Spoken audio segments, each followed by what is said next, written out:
The Commission, led by our Vice Chair Koitamet Olekina, presented its Memorandum on the Division of Revenue Bill 2025 to the National Assembly's Budget and Appropriations Committee.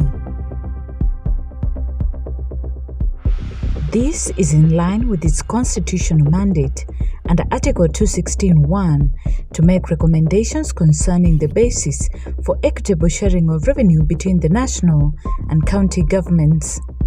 The Division of Revenue Bill is a key legislative proposal that sets out the equitable allocation of nationally raised revenue between the two levels of government for the 2025 to 2026 financial year.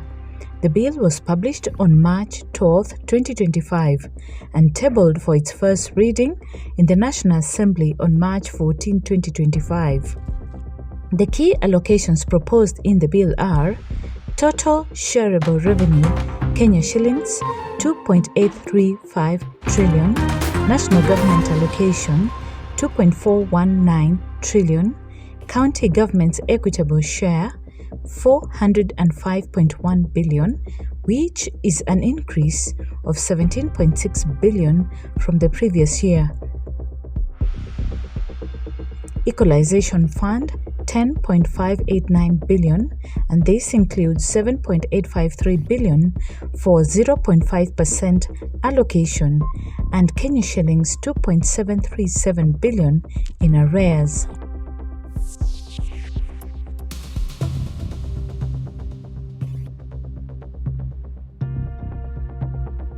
The key issues and recommendations by the Commission are 1.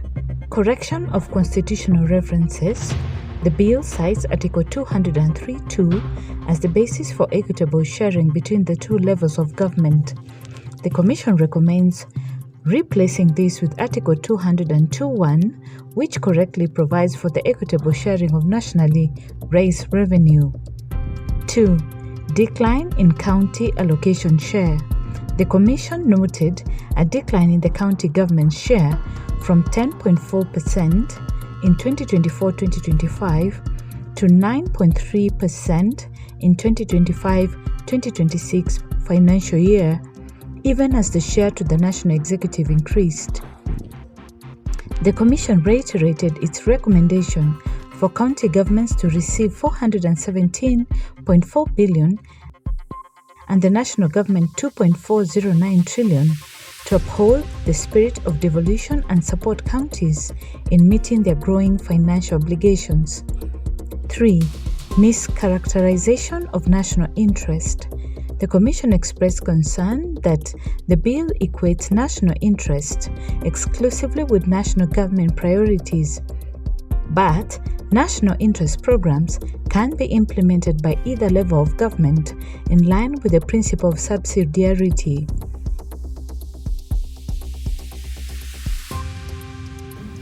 It's a question that's not appropriating only giving people money. You need to ask tough questions. We are here supporting devolution. The other time again, Senate were the ones who went against our recommendations. So the last one, National Assembly, went against our recommendations. This thing requires a collective responsibility, all of us working together. But the bottom line is we support devolution. We are here to protect devolution, but again, that money that is going to the people should be used accordingly. 4. Revenue sharing among counties post 2024-2025. The bill references the use of the third basis for revenue sharing among county governments up to 2025-2026. However, the third basis is only applicable up to 2024-2025. The Commission advised that Parliament provides guidance on the formula to be used going forward, noting that it had already submitted its fourth basis recommendation for consideration. 5. Equalization Fund arrears. The bill proposes that 2.7 billion in Equalization Fund arrears be financed from the national government's equitable share. CRA maintains that this should not be used to justify suppression of county government's equitable allocation, as the Equalization Fund is a special purpose fund under Article 204(1) of the Constitution. Problems that we faced in the implementation of the second formula were also caused by the counties that went to court. So that delay was also by the beneficiaries themselves. So, but because that has been resolved, I hope that when we come to the third formula, we will not have such issues, and then we will be able to implement it. Also, the sunset clause is within the House of Parliament. Parliament can increase the period, especially in considering that a lot of time was wasted.